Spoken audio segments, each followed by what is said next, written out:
This isn't an individual it's not that they do against people. They're saying, I'm looking at you and saying, I want to assimilate. Not be, but assimilate. The good, primary, good. And then the also balanced with I have had that. I have seen things.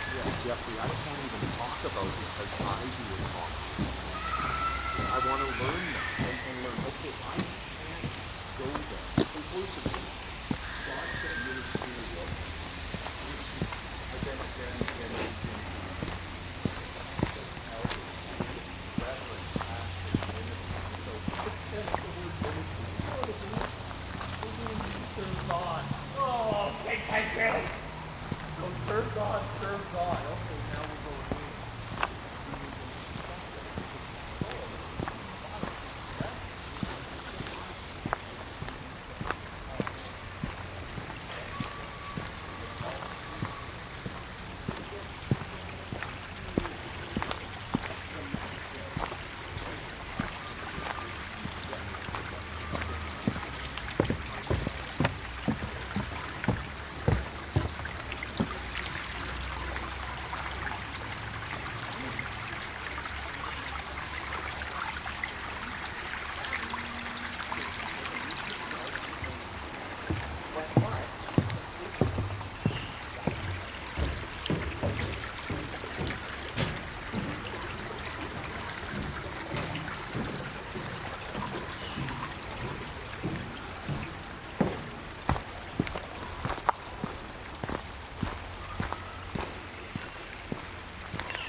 So obviously today's video is a bit different, but I wanted to kind of wrap things up, explain things, do sort of a regular vlog at the end. So that first 20 minutes that you have already seen, that is footage that I took this morning.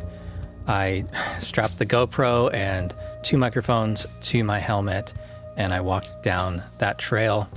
Beach Estates Park is a pretty nice trail. It's not, I feel like it's not far enough out of the city for like the noise reduction like at Bowen Park, because it's like right between like the noisy ferry docks and a busy street. So it's a nice place. There's a ton of downed trees. There's a lot of erosion in that sort of, I don't know if it's a ravine exactly, but I like the trail. Definitely not bikeable. There's so many stairs. So yeah, I probably looked ridiculous having a bike helmet on with a GoPro and fluffy, I had these things behind my ears. So yeah, binaural experiment, that was, you know, that's the goal of it. And to see if like what sort of head-mounted footage looks like when I do it. And I feel like maybe the frame rate was off or something like that. Probably the shutter speed was a little off because of how dark it was today. Definitely not something I can fix in editing. I guess shooting in 30 FPS would allow for a lower shutter speed without making it dark. So it's probably prioritizing brightness, exposure over shutter speed. And there's just not a ton of control on a GoPro. Once I got that footage shot, I came straight home, dumped it into the timeline to see, you know, if it was good at all. I think audio actually sounds pretty decent. I think you'd be surprised that that was wireless mics, and not even like high-end wireless mics. It's not a true binaural setup, but it's a pair of microphones strapped to my head, recorded simultaneously, and I think it does sound pretty good, and it's very much like what I heard. My second trip out, I had to go back kind of the same way. I went to the hardware store to grab some drywall filler because my cat keeps scratching the wall, like the door frame, and so there's a big kind of hole in the drywall there. Not a hole, but like you can see the paper, and so I had to get that stuff to clean that up before the landlord comes in an hour, but also trying to get my full workout in, so I took a long way around. I stopped in at Townsite Grocery, which is a little corner store that I hadn't visited before. I didn't really realize it was there until I saw it on the map yesterday, and it's a pretty nice store. I was thinking to myself earlier in the week that there's not really any like convenience stores other than one 7-Eleven, and I guess like the gas stations have stuff like that, but it's not like, it doesn't feel like a family run little like bodega or whatever. But Townsite Grocery does, but like in the best way, like it's nice and clean and stuff. Oh yeah, and later today they're doing fire alarm testing. So yeah, I want to be out for that. So I got to get this video done before that happens and take the kids out, and hopefully the cats aren't too traumatized. Biking today is just short of 10 kilometers, 9.58. And the total for the month is now 318. There is a chance I can get to 400. I'd have to do 15 kilometers per day, which is doable. But my knees today were pretty sore, just like when I got started going through that whole walk. And it didn't really improve throughout the day. Probably isn't surprising because I didn't do anything for the pain. I haven't really had a rest day in about 40 days. I could potentially get to 400 kilometers this month. I don't think it's worth it. Like there's no reward at the end for doing this. So probably I'll just take it easy. I'll keep doing the 10K per day and not worry about it. I'll get whatever number I get. So thank you so much for watching. I will see you tomorrow with something different.